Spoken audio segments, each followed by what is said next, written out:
Hello friends and welcome to Pathologic, Volume 12, Episode 20. A quick reminder that you can always, every day when we post these puzzles, you can go to the description under the video and you can find links to solve both the example and the full puzzle yourself if you wish. The example is a great warm-up. Even if you have seen the solution as I run through the rules, it's still a useful exercise to try to solve it yourself logically and understand what that solve path would be.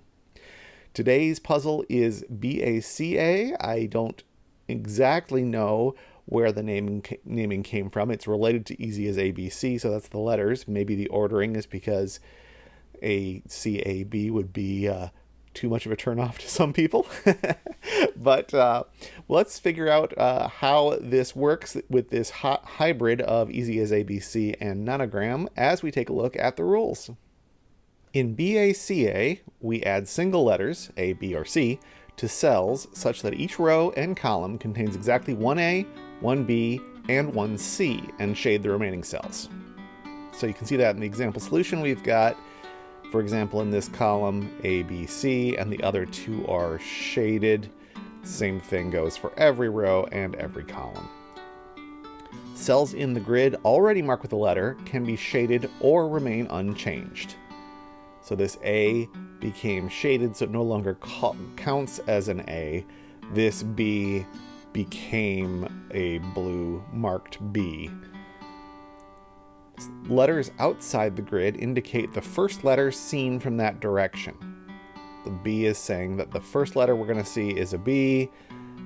This A is indicating that the first actual letter seen is an A. This C doesn't count because it is in a shaded cell, so we skip it. Numbers outside the grid describe the size of groups of consecutive shaded squares in that row or column in order. There must be at least one unshaded square between the groups. So that is the description of nonogram clues. So the shaded cells in the grid behave that way. This 1, 1 right here is telling us that in this row we have to have two groups of shaded cells, each of size 1. We got one right here and one right here. This 2 clues tells us in this column we will have a single group of shaded cells and it will be of size 2. You can see that right here. The groups do need to be separated by at least one cell. And it's okay for rows and columns to omit either style of clue. That doesn't tell us anything other than that information is unknown. Those are the rules of BACA, so it's time to solve a puzzle. Today's BACA puzzle was created by Freddie Hand. Let's look at our nonogram clues first. Just wanted to see how big they were. Big numbers are extremely useful in a nonogram. Biggest one we have is this 3, which isn't quite enough to give us a cell, because it could be these 3, or these 3, or 3 in the middle. There's no definitive overlap where there always is going to be a shaded cell, and that is true for all of those. None of them are quite big enough. What can we say about the letters then? This B is talking about maybe this cell, or maybe this is shaded, maybe it's that cell. What I can say is it's not this cell, because that we couldn't have a C and an A behind it.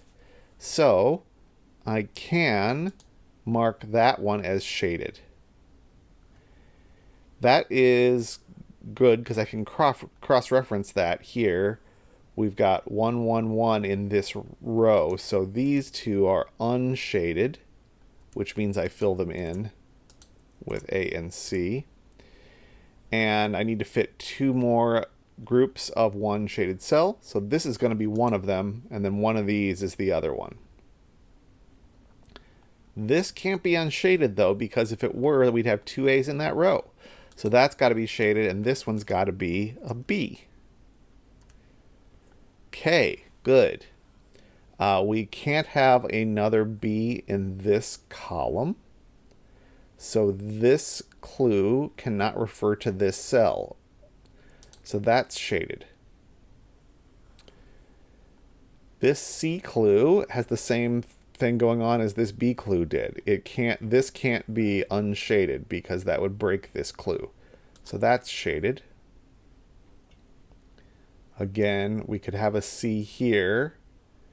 We can't have a C here.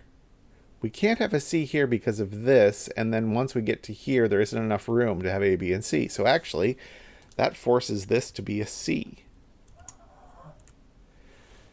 Then, let's see if we can repeat that trick elsewhere.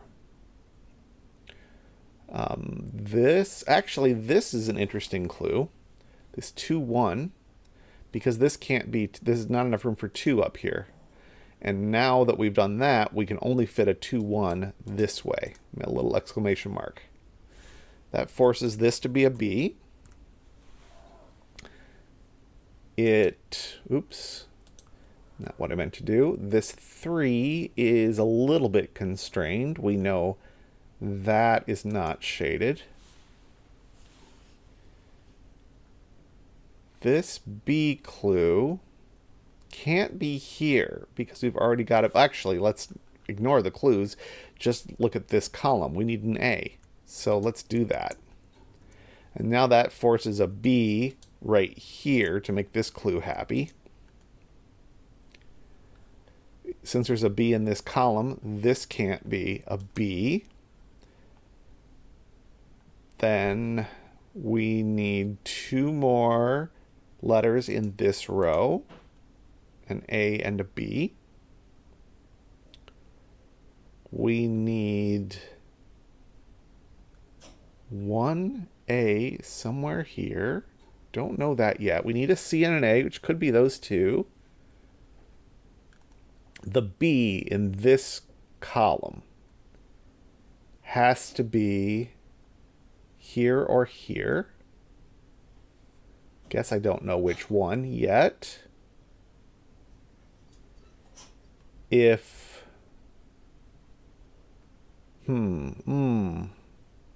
this is not as easy as ABC as advertised. Okay, so this could be this one and this one, or it could be this one and these two.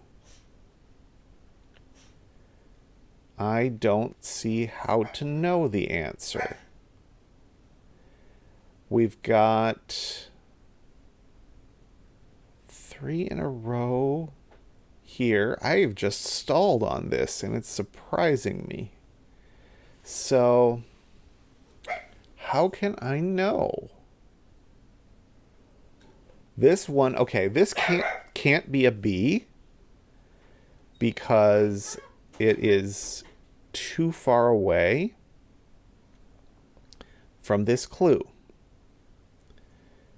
So this can't be a C either, so this has to be an A. That's at least something. That forces this to be a B. And made a little bit of progress there. We need an A somewhere in here. Either of those could be a C, though. I want to know, maybe I should look at where letters have to be now. So we've got 4 B's. This is a 6x6 grid, which means we've got a B here in one of this X-wing here. We've got a B in these diagonal cells or these diagonal cells. Do either of those pose a problem? If it's these,